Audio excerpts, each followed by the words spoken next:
मस्त आपली कणिक छान झालेली आहे, मळून व्यवस्थित टेचून पण घेतलेली आहे. त्यानंतर आता आपण आहे ते उंडे तयार करणार आहोत.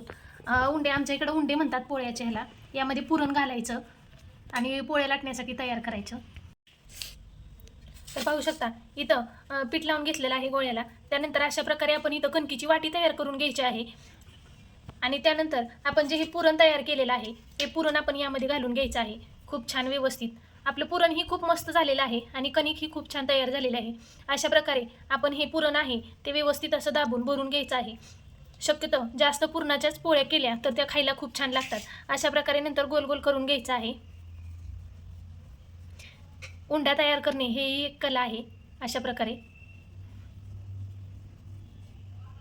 मस्त आपला हा उंडा तयार झालेला आहे.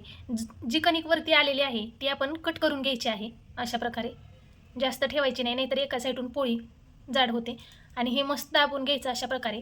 आणि हा आपला उंडा तयार झालेला आहे पोळी तयार करण्यासाठी किंवा पोळी लाटण्यासाठी. पाहू शकता तुम्ही, खूप मस्त फुटत नाही, काही नाही, खूप छान. असेच आपण 2-3 उंडे तयार करून घेऊया आणि त्यानंतर पोळ्या लाटून घेऊया. तर पाहू शकता इथं आपले उंडे करून झालेले आहेत किंवा गोळे तयार करून झालेले आहेत पुरण घालून. त्यानंतर इथं मी पिठात बुडवून घेतलेलं आहे आणि अशा प्रकारे आता आपण ही पोळी लाटून घ्यायची आहे.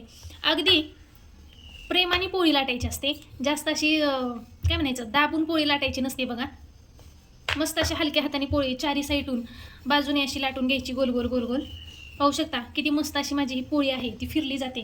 जर अशा प्रकारे जर पोळी फिरली तर म्हणायचं आपली पोळी मस्त अशी टम फुगणार आहे. त्यानंतर पीठ असं व्यवस्थित लावून घ्यायचं आहे. एकदा पलटी करून घ्यायची. जर तुम्हाला वाटत असेल की आणखी पिठी टाकावी तर पिठी टाकून घ्यायची आहे.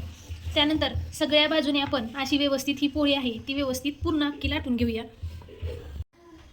तर पाहू शकता इथं मी तवा ठेवून घेतलेला आहे, गॅस चालू केलेला आहे, तवा गरम झालेला आहे आता आणि आपण पोळी टाकून घेणार आहोत. तेल टाकून घेतलेलं आहे बाजूने आपण आणि आता पोळी टाकूया. बघा खूप छान अशी सर्व बाजूने मी इथं पोळी लाटून व्यवस्थित घेतलेली आहे.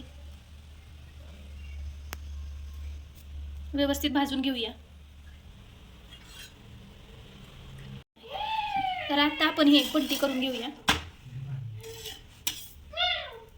बघा किती मस्त अशी आपली ही पोळी फुगायला सुरुवात झालेली आहे. सर्व बाजूने टम अशी ही पोळी फुगली जाते.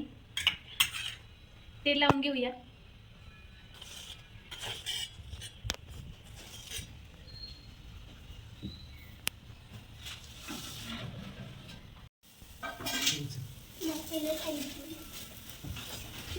तर बघा किती मस्त अशी आपली ही पोळी आहे ती सर्व बाजूने व्यवस्थित मस्त फुगलेली आहे.